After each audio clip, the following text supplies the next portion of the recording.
और अतीक मर्डर से जुड़ी ये बड़ी खबर आपको बता रहे हैं। सर्विलांस पर लिए गए कई मोबाइल नंबर अचानक से बंद कर दिए गए हैं। ये बताया जा रहा है कि कई मोबाइल नंबर जिनको सर्विलांस पर लगाया जाता है और अचानक से बंद कर दिए जाते हैं। तो एक तरफ जहां अतीक मर्डर केस की जांच की जा रही है, एसआईटी की टीम पूरी तरीके से इस मामले की छानबीन में जुटी हुई है और जो नंबर 3000 फोन नंबर अचानक से बंद कर दिए गए, ये अब तक की सबसे बड़ी खबर आ रही है। अतीक मर्डर से जुड़ी हुई सर्विलांस पर ये फोन नंबर जो लिए गए थे वो अचानक से बंद कर दिए गए और संख्या बताई जा रही है करीब 3000। तो देखिए कितनी ज्यादा संख्या में है ये नंबर और अचानक से बंद कर दिया जाता है इन नंबरों को। 22 जिलों के बताए जा रही है नंबर जिन्हें अचानक से बंद कर दिया गया है। और हमारे सहयोगी लोमस हमारे साथ प्रयागराज से जुड़ चुके हैं। हमारे तमाम सहयोगी जुड़ रहे हैं। पहले रुका लेते हैं लोमस का।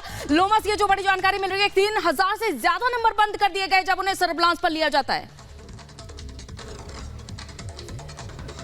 बिल्कुल अंजलि, जैसे ही अतीक अहमद और अशरफ की हत्या की जाती है उसके बाद ही ये 3000 के करीब नंबर बंद हो जाते हैं। लगातार ही यूपीएसटीएफ के द्वारा इन 3000 नंबरों के ऊपर सर्विलांस की जाती है, जिससे ये मालूम चल पाए कि अतीक अहमद और अशरफ के द्वारा कितनी संपत्ति कहां छुपाई, कहां इनके गुर्गे कहीं छुपे हुए, तमाम चीजों को लेकर के ये सर्विलांस किए जा रहे थे नंबर। लेकिन जैसे ही अतीक अहमद और अशरफ की हत्या होती है उसके बाद ये नंबर बंद हो जाते हैं। बताया जा रहा है कि उत्तर प्रदेश के 22 जिलों के ये 3000 नंबर है, यानी कि उत्तर प्रदेश के 22 जिलों में जो अतीक अहमद और अशरफ के गुर्गे थे वो छुपे हुए थे। लगातार उनकी सर्विलांस की जा रही थी, लेकिन जैसे ही इनकी हत्या होती है उसके बाद ही ये नंबर बंद कर दिए जाते हैं। और साथ में यह भी कहा जा रहा है कि उमेश पाल हत्याकांड से जुड़े जितने गुर्गे थे उनका संपर्क लगातार अतीक अहमद और अशरफ से था, लेकिन इनकी हत्या जैसे ही होती है ये नंबर बंद हो जाते हैं। इससे यूपीएसटीएफ को जो जांच चल रही है उसमें कहीं ना कहीं दिक्कतों का सामना करना पड़ा है, लेकिन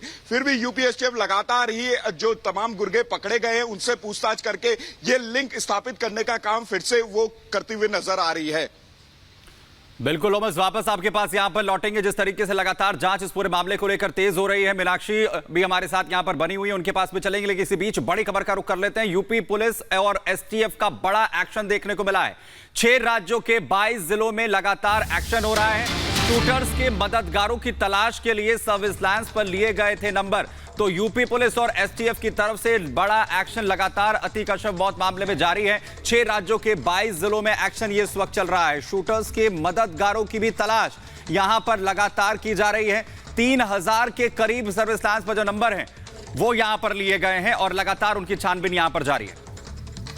और हमारी सहयोगी मीनाक्षी हमारे साथ जुड़ी हुई हैं। मीनाक्षी, 3000 से ज्यादा नंबर बंद कर दिए जाते हैं। एक तरफ देखा गया कि कल एसआईटी की टीम पहुंचती है, पुलिस की टीम पहुंचती है, वहां पर किस तरह से सीन रिक्रिएट किया जाता है, लेकिन अब ये कौन कौन से नंबर है जो चिन्हित किए गए हैं? अचानक से जो बड़ी फेहरिस्त सामने आती है, इससे क्या समझा जाए? देखिए अंजलि, सबसे पहले तो हमें यहाँ पर ये समझना बेहद जरूरी है कि लखनऊ से जिस तरीके से माफियाओं की पूरी लिस्ट जारी की जाती है और लगातार, क्योंकि यूपी पुलिस हो, यूपी एसटीएफ हो, एक्शन मोड में नजर आ रही है। माफियाओं को भी नहीं बख्शा जाएगा और साथ ही शूटर्स को लेकर के भी एक एक जानकारी अब पुख्ता होते जा रही है कि किस तरीके से ये अपने अपने शहर से निकलते हैं। और इनके साथ ऐसे कई लोग थे जिन्होंने इन्हें मदद पहुंचाई है। पहले से ही ये सवाल उठने तय थे और उठ भी रहे थे कि किस तरीके से ये इतनी महंगी पिस्टल लेकर के आ जाते हैं, किस तरीके से ये प्रयागराज पहुंच जाते हैं, किस तरीके से ये इतना महंगा कैमरा लेकर के आते हैं और आईडी बनवाते हैं। तो आखिरकार इन्हें फंडिंग दे कौन रहा था, इसके पीछे कौन था? और साथ ही वो तमाम माफिया जो उत्तर प्रदेश का माहौल खराब करने की कोशिश में लगातार बने रहे हैं पहले की सरकारों में, इस सरकार ने ठान लिया है कि हम इन्हें नहीं बख्शने वाले हैं। और मुख्यमंत्री योगी आदित्यनाथ जब विधानसभा में खड़े होते हैं तो इस बात की लगातार जिक्र भी करते हैं, चर्चा भी करते हैं कि माफियाओं को मिट्टी में मिला देंगे, बख्शा नहीं जाएगा। और देखिए अब यही वजह है कि सर्विलांस पर 3000 से ज्यादा मोबाइल लिए जाते हैं और अब उनको बंद बिल्कुल, और इसीलिए इनको जांचा जा रहा था सर्विलांस पर। लेकिन लगातार इन 3000 नंबर का बंद होना कहीं ना कहीं बड़ा क्वेश्चन मार्क यहां पर लगातार। लोमस, मीनाक्षी आप बने रहिए हमारे साथ, अपडेट आपसे यहां पर फिर से लेंगे। और वहीं अतीक और अशरफ ने अकूत संपत्ति जो है वो कमाई, इसके लिए उसने न सिर्फ लोगों को धमकाया, मारा पीटा भी, लेकिन जिस तरीके से इस पूरे घटनाक्रम के बाद एक पीड़ित सामने आ रहे हैं, वो बता रहे हैं कि आखिर कैसे उनके साथ अतीक लगातार जुल्म और सितम की इंतहा करता था, कैसे उन पर जुल्म ढाए गए। रिपोर्ट के जरिए आपको दिखाते हैं आखिर कौन है वो लोग।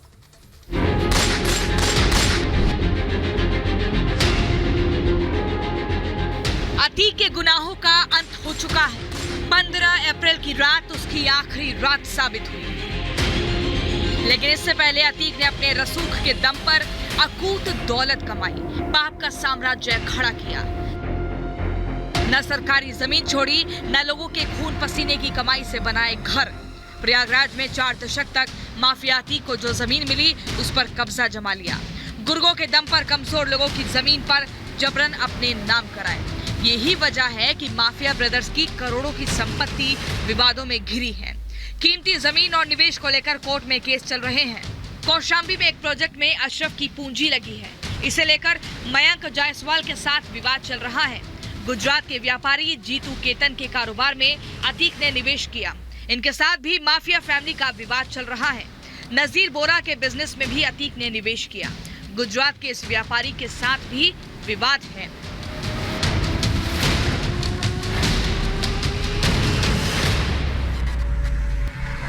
इसके अलावा भी अतीक के कई निवेश, बिजनेस और प्रॉपर्टी पर विवादों का साया है।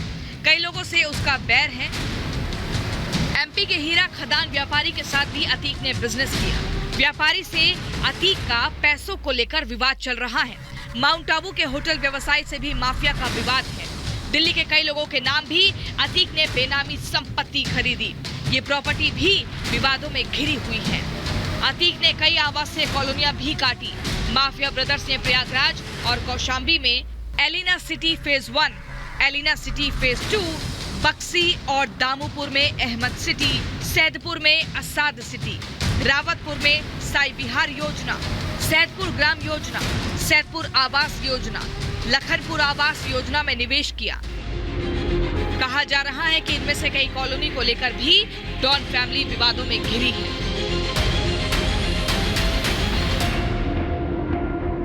जमीन को लेकर ही जिशान, इमरान और मोहम्मद मुस्लिम के साथ अतीक का विवाद हुआ। सूत्रों का कहना है कि लखनऊ में भी दोनों भाइयों ने जमीन के कारोबार में बड़ा निवेश किया, लेकिन जेल जाने के बाद पार्टनर्स के साथ विवाद खड़ा हो गया। Bureau report, Republic Bharat.